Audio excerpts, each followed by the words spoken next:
अस्सलाम वालेकुम friends, welcome back to top smarties. Drama serial Ehsaan Faramosh. आखिरकार फलक को तलाक हो गई और इल्हाम उसके पास आ गई, लेकिन वो इल्हाम का ज़रा ख्याल नहीं रखती कि नवाल को ही उसे संभालना पड़ता है।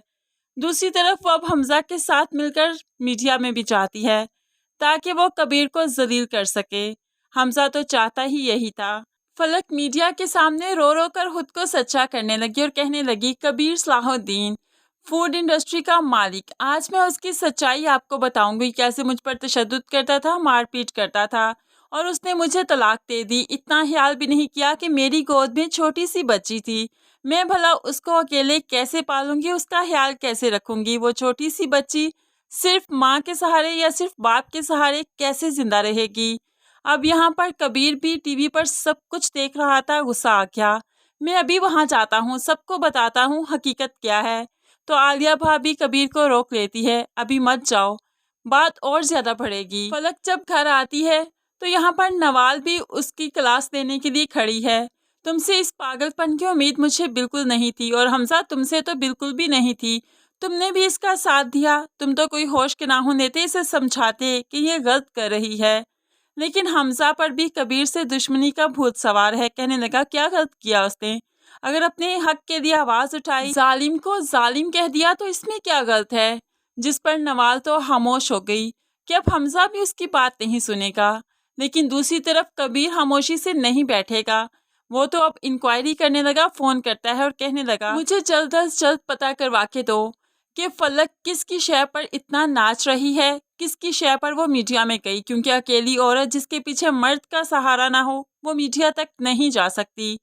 आखिरकार कबीर के सामने सच्चाई आ ही जाएगी कि वो हमजा की शय पर ये सब कुछ कर रही है। कबीर आलिया भाभी को भी बताता है कि हमजा साथ दे रहा है फलक का। हमजा को मैंने इतना घटिया तो नहीं समझा था।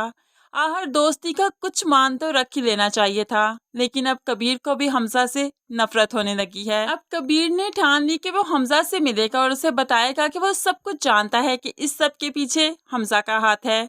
वो हमजा से मिलने चाहता है तो हमजा सलाम के लिए हाथ बढ़ाता है, जो कि कबीर नहीं मिलाता। इस तरह हमजा शर्मिंदा तो हो जाता है, लेकिन कबीर कहने लगा, मैं जानता हूँ इस सब के पीछे तुम्हारा हाथ है, लेकिन मुझे इस तरह से ज़लील और रुस्वा करके तुम्हें कुछ हासिल नहीं होगा।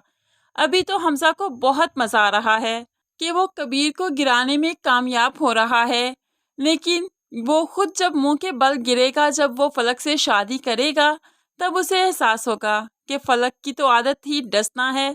सब रिश्तों को डसा तो आखिर हमजा को क्यों नहीं डसेगी।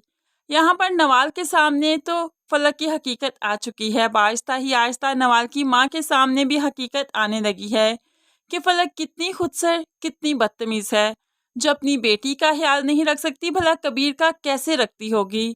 माँ तो बेटी का घर उजड़ जाने की वजह से और फिर बेटी की हसरत जानकर परेशान हो गई कि गश खाकर गिर गई। अब यहाँ पर नवाल तो बहुत परेशान है अपनी माँ को लेकर, लेकिन फलक को ज़रा फर्क नहीं पड़ता। जिसको अपने शोहर से, अपनी बेटी से फर्क नहीं पड़ता, उसे भला गैर रिश्तों से कैसे फर्क पड़ेगा।